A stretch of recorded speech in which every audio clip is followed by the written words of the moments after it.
رسول اکرم صلی اللہ علیہ وآلہ وسلم کی ولادت باسعادت ربیع الاول کے مہینے میں ہوئی۔ مورخین اور سیرت نگاروں کا اس تاریخ میں اختلاف ہے۔ بعض نے 9 ربیع الاول اور بعض نے 12 ربیع الاول کی تاریخ بتلائی ہے۔ یہ پیر کا دن تھا۔ آپ صلی اللہ علیہ وآلہ وسلم کی ولادت سے قبل عرب کے نجومیوں میں کسی بڑی شخصیت کی ولادت کا ذکر جاری تھا، اور اہل کتاب بھی اپنی کتاب میں جس آخری نبی کی آمد کے متعلق پڑھتے آئے تھے، انہیں احساس ہو گیا تھا کہ اس نبی کی آمد کا وقت قریب آ چکا ہے۔ حضرت حسان بن ثابت رضی اللہ تعالیٰ عنہ، جو عرب کے نامور شاعر تھے اور مدحت رسول صلی اللہ علیہ وآلہ وسلم میں آج تک شہرت رکھتے ہیں، ایک واقعہ بیان کرتے ہیں۔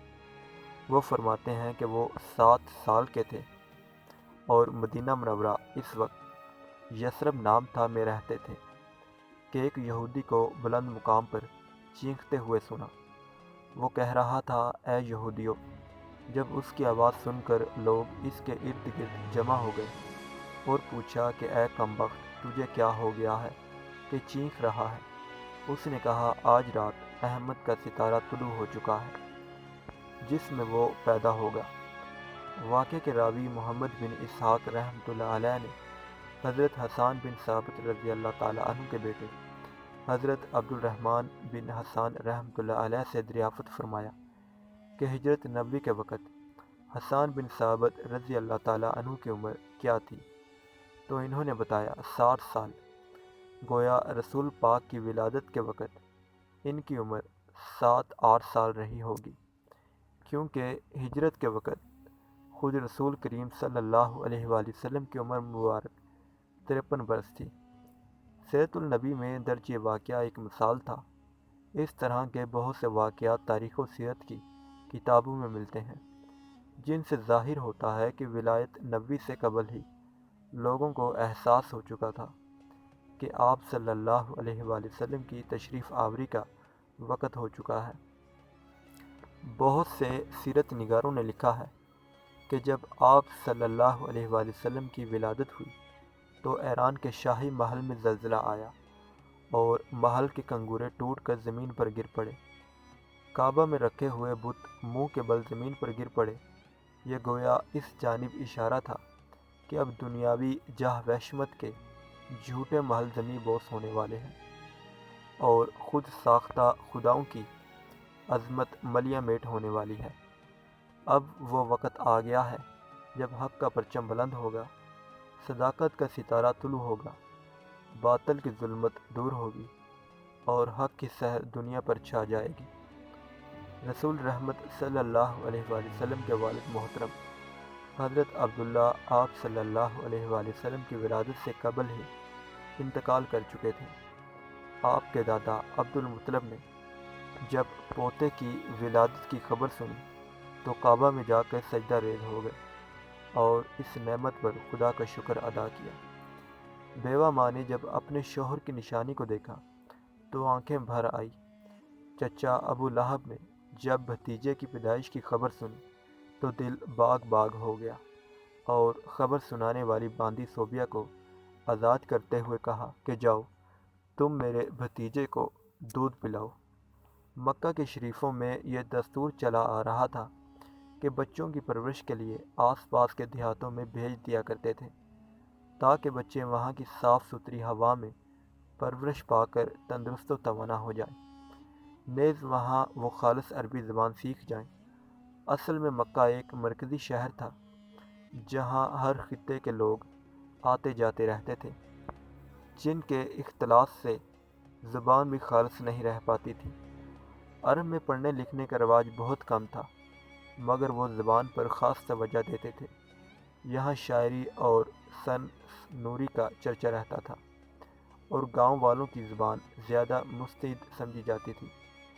اسی غرض سے رسول اکرم صلی اللہ علیہ وآلہ وسلم کو بھی پرورش کے لیے ایک صحرائی خاتون حضرت حلیمہ سعدیہ رضی اللہ تعالیٰ عنہ کے حوالے کیا گیا، جن کا تعلق قبیلہ بنی سعد سے تھا۔ حضرت حلیمہ سعدیہ رضی اللہ تعالیٰ عنہ ان عورتوں میں شامل تھی جو مکہ معظمہ کے شرفا کے بچے پرورش کے لیے حاصل کرنے کی غرض سے آئی تھی۔ سیرت النبی کے مطابق یہ واقعہ خود حضرت حلیمہ نے یوں بیان کیا ہے کہ میں اپنے قبیلے کی کچھ عورتوں کے ساتھ دودھ پینے والے بچوں کی تلاش میں نکلی۔ یہ زمانہ قحط کا تھا اور ہمارے پاس کچھ نہ تھا۔ ایک بھورے رنگ کی گدی پر سوار ہو کر نکلی اور ایک اونٹنی بھی ساتھ تھی جس سے دودھ کا ایک قطرہ بھی نہ نکلتا تھا۔ ہمارا شیر خوار بچہ بھوک کے سبب ساری رات روتا تھا اور ہم سو نہ سکتے تھے۔ میری چھاتی میں اتنا دودھ نہ تھا کہ اپنے بچے کو پلاؤں اور نہ ہی ہماری اونٹنی کے پاس کچھ تھا۔ میں جس گدی پر نکلی وہ تھک گئی اور میں اپنے ساتھیوں سے پیچھے رہ گئی اور سب کے بعد مکہ پہنچی۔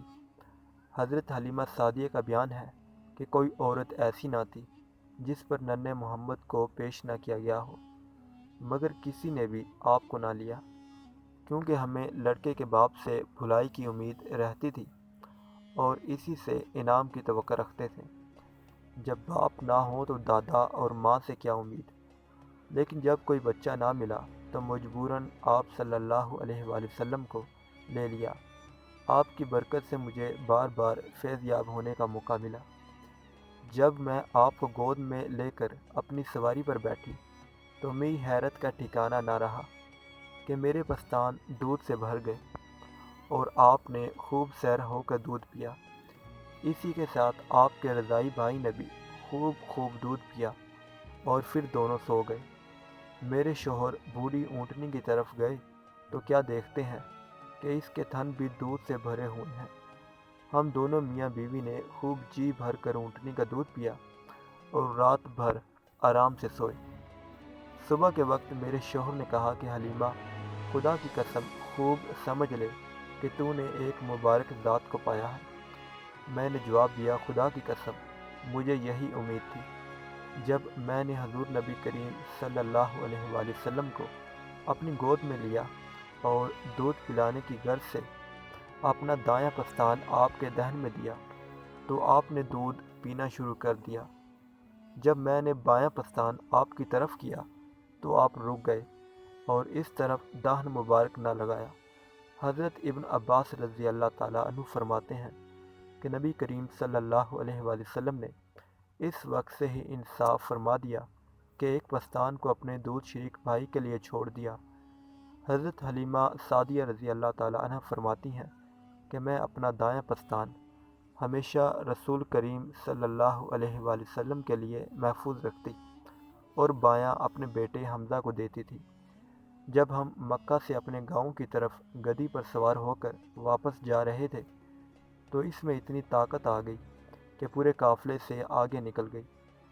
ساتھی عورتیں پوچھنے لگی کہ حلیمہ، کیا یہ تیری وہ گدی نہیں جو مکہ آتے ہوئے تھی؟